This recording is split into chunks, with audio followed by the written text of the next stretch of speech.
Bienvenue sur Novelas Mood, abonnez-vous et activez la cloche de notification. Fatma Goul, voici le résumé de l'épisode 157. C'est le jour du mariage de Kerim et Fatma Goul aux côtés de toute leur famille. Après l'échange des vœux, la fête de mariage bat son plein. Kerim ayant remarqué qu'il se passe quelque chose veut aller voir à l'extérieur. Fatma Goul lui demande ce qui se passe mais Kerim la rassure et lui dit qu'il n'y a rien et que tout va bien. Il s'en va ensuite. Moukades toute joyeuse arrive à la table de Fatma Goul avec un verre à la main et lui propose de l'alcool. Fatma Goul refuse mais Moukades insiste et lui dit de boire un peu pour se détendre et de ne pas être nerveuse pour la nuit de noces. Meriem qui voit que Moukades embête Fatma Goul s'approche et demande à Fatma Goul si tout va bien. Dor Kadir parle au téléphone et dit que l'homme envoyé par Mustapha pour tuer Kerim a été arrêté. Lorsque Kerim sort de la maison il est accablé par la meute de journalistes postés devant la porte. Kerim demande à son père et à l'avocat Kadir ce qui se passe mais ceux-ci lui dit de rentrer dans la maison. Il rentre et Kerim leur repose la question, Kadir lui répond qu'il n'y a rien de grave. Kerim ne les croit pas mais son père lui dit que même s'il se passait quelque chose de grave ils ne lui diront rien, et il lui demande de rejoindre Fatma Goul pour ne pas qu'elle commence à s'inquiéter. Mustapha est dans le bureau du procureur et l'avocat de Kerim les rejoint. Il annonce à Mustapha que l'homme qu'il a payé pour tuer Kerim a été arrêté avant qu'il exécute son plan. Mustapha à l'entente est sous le choc. Le procureur lui demande d'avouer qu'il a envoyé quelqu'un pour tuer Kerim et d'avouer maintenant car l'homme va bientôt tout raconter. Mustapha se sent coincé et désespéré. Sami appelle Assou pour la rassurer et lui dit que l'homme a été arrêté avant qu'il ne tue Kerim, ce qui soulage énormément celle-ci. Sami lui demande si elle va bien et Assou lui répond oui et que le bébé arrive bientôt. Sami s'en réjouit et lui dit de ne pas s'inquiéter. Rezat qui a fait une crise cardiaque est dans l'ambulance dans un état critique et les ambulanciers s'occupent de lui. Mounir, Perian et Ilmiye suivent l'ambulance en voiture. Perian est en pleurs, Mounir et Ilmiye essaient de la calmer et lui dit que tout ira bien. Dans l'ambulance Rezat se souvient de tous les événements qui se sont passés depuis cette fameuse nuit de fiançailles de son fils Selim. Selim quant à lui dans sa nouvelle vie de fugitif n'arrête pas de marcher. Il est affamé et sans aucune ressource financière. Selim totalement désespéré continue de errer dans les rues. Erdogan en prison voit dans le journal l'annonce du mariage de Fatma Goul et Kerim. Erdogan furieux jette le journal. Il est triste et commence à se souvenir de la première fois qu'ils ont vu Fatma Goul quand elle promenait ses moutons et en faisait sortir un de l'eau. Tous ces souvenirs rendent Erdogan encore plus désespéré. À la fête de mariage, Kerim exprime à Fatma Goul sa joie et qu'il n'aurait jamais imaginé que ce moment puisse arriver un jour. Fatma Goul aussi est très heureuse. Moukades continue de boire et Rami lui dit de stopper un peu sinon elle sera ivre mais Moukades refuse et lui dit que c'est la fête qu'ils doivent s'amuser. La petite sœur de Kerim fait signer le cahier souvenir de mariage à tous les invités et ensuite au père de Kerim. La musique commence à résonner, tout le monde se met à danser dans la bonne humeur et les festivités continuent. Rezat est arrivé à l'hôpital, il est accompagné par ses proches qui sont très inquiets. On le conduit en salle de soins pour que les docteurs s'occupent de lui rapidement. Mustapha menotté est assis dans la salle d'attente du tribunal, il est complètement perdu et désespéré. De l'autre côté les policiers interrogent l'homme que Mustapha avait engagé pour tuer Kerim mais celui-ci nie tous les faits et affirme qu'il ne connaît aucun Mustapha. Les policiers lui mettent la pression mais l'homme continue de nier. Un autre policier rentre dans la pièce et remet un dossier aux inspecteurs, ceux-ci annoncent ensuite à l'homme que Mustapha vient de tout avouer, l'homme est abasourdi. Au tribunal, l'avocat de Kerim révèle à Mustapha que la personne qu'il avait engagée pour assassiner Kerim vient de tout avouer donc il n'y a plus d'autre choix que d'avouer toute la vérité. Mustapha à l'entente est effondré et désemparé. Le soir venu, la fête de mariage continue, on emmène le gâteau de mariage de Kerim et Fatma Goul. Les jeunes mariés coupent le gâteau et le partagent ensemble, tout le monde les applaudit. Le père de Kerim fait signe ensuite aux musiciens qui commencent à jouer et l'homme se met à danser.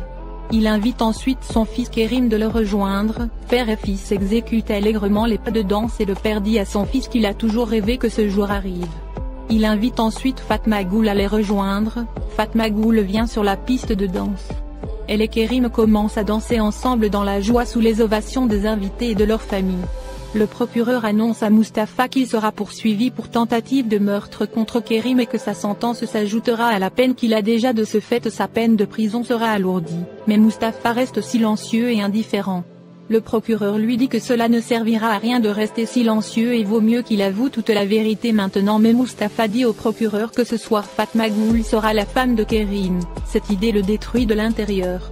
Au mariage, Fatma Goul et Kerim continuent de danser en se regardant. Ils sont ensuite rejoints par tous les invités. Tout le monde chante et danse dans la joie. À l'hôpital, Leila Saran dans le stress attend de l'arrivée du docteur. Celui-ci rentré, Mounir lui demande des nouvelles et il leur annonce que l'état de Rezat est critique car son cerveau a manqué d'air un moment et que cela aura des conséquences sur lui. Ainsi ils doivent attendre 48 heures pour connaître l'ampleur de ses séquelles et le docteur s'en va ensuite. Après cette nouvelle, toute la famille est désespérée et abattue. Quand l'infirmière qui s'occupe de Rezat fait signe à Periane qu'elle peut maintenant s'approcher du patient. Periane se dépêche pour voir son mari, mais quand elle le voit dans cet état elle est complètement effondrée. La cérémonie bat son plein, tout le monde danse et Moukadès comme d'habitude essaie de se faire remarquer. Le père de Kerim aussi se mêle aux festivités, ce qui fait rire nos mariés. De l'autre côté, Selim Yassaran est endormi dans une cabane quand un homme rentre et le réveille. Selim se réveille en sursaut, pris de peur il demande à l'homme de ne pas lui faire du mal. L'homme lui dit de ne pas s'inquiéter et qu'il vient de la part de sa mère à Istanbul. Selim est surpris.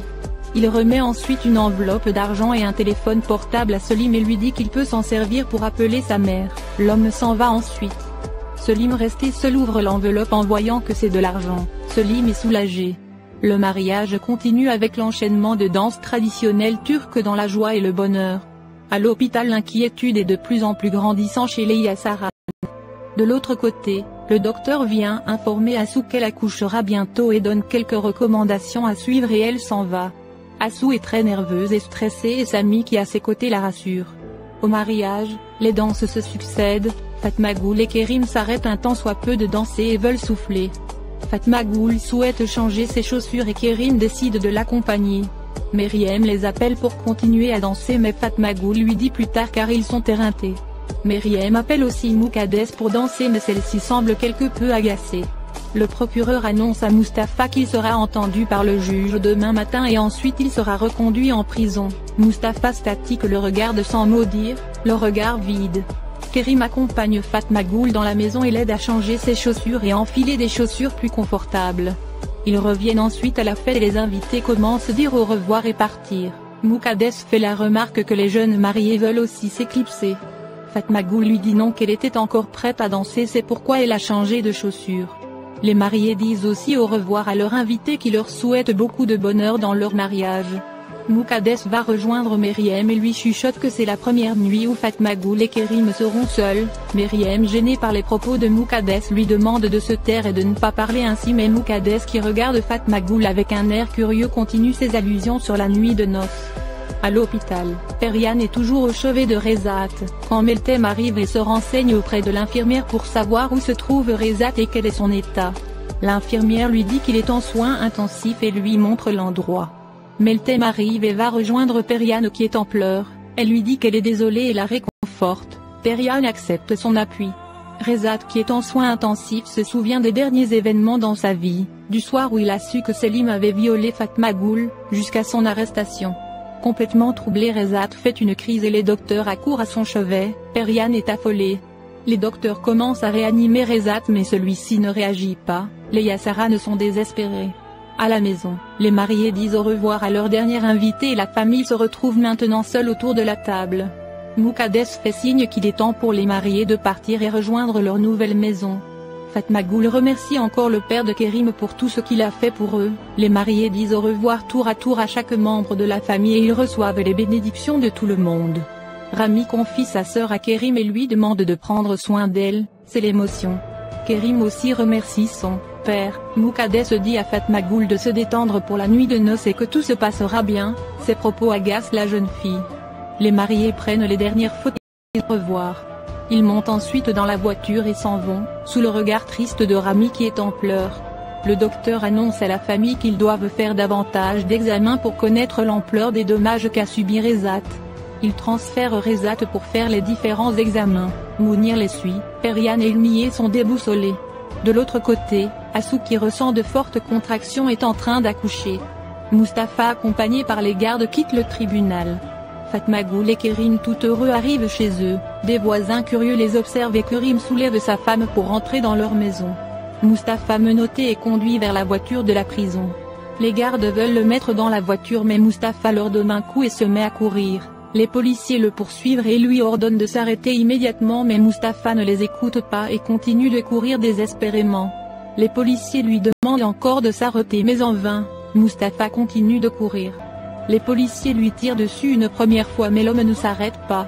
Encore un autre coup de feu et ceux-ci lui tirent un troisième coup de feu. Quand Mustapha reçoit cette troisième balle, il s'écroule immédiatement et meurt sur le coup les yeux ouverts comme la fin d'un destin tragique. Au même moment du côté de l'hôpital, Assou met au monde le fils de Mustapha. Elle le nomme Mourat, le nom que Mustapha voulait donner à leur fils. Assou est mutée très heureuse. De l'autre côté, les jeunes mariés rentrent dans leur nouvelle maison. Ils s'installent au salon tout gênés et commencent à parler de la décoration de la maison. Après la cérémonie, toute la famille est réunie au salon pour prendre du thé, quand Kadir reçoit un appel d'Omer qui l'informe que Mustapha est mort en voulant s'enfuir. Kadir est sous le choc. Meriem lui demande ce qui se passe. Kadir raccroche le téléphone et les informe que Mustapha est mort ce soir en voulant s'évader. C'est le choc pour tout le monde. Moukades leur dit qu'ils doivent immédiatement informer Kerim et Fatmagoul mais Meriem l'arrête et lui dit pas pour le moment et de les laisse un peu tranquilles et profiter de leur première nuit seuls. Moukades semble frustré. Meriem demande à Kadir de donner plus de détails sur la mort de Mustapha et Kadir leur raconte qu'on dirait Mustapha a voulu se suicider car les gardes l'ont menacé plusieurs de s'arrêter mais Mustapha a continué de courir. Il ajoute que ce matin ils ont arrêté un homme au mariage que Mustapha avait engagé pour tuer Kerim et l'homme a même avoué les faits. Tout le monde est choqué. Sur les lieux du drame, la police a enveloppé le corps de Mustapha dans un sac plastique et l'emmené à la morgue. Kerim et Fatmagoul continuent de parler de tout et de rien, quand Fatmagoul se lève et rentre dans la chambre. Elle commence à se déshabiller, Kerim au salon un peu nerveux rejoint sa femme qui l'attend dans la chambre à coucher. Merci d'avoir regardé l'épisode. Dites-nous en commentaire ce que vous en avez pensé. Et activez la cloche de notification pour ne pas manquer les prochains épisodes.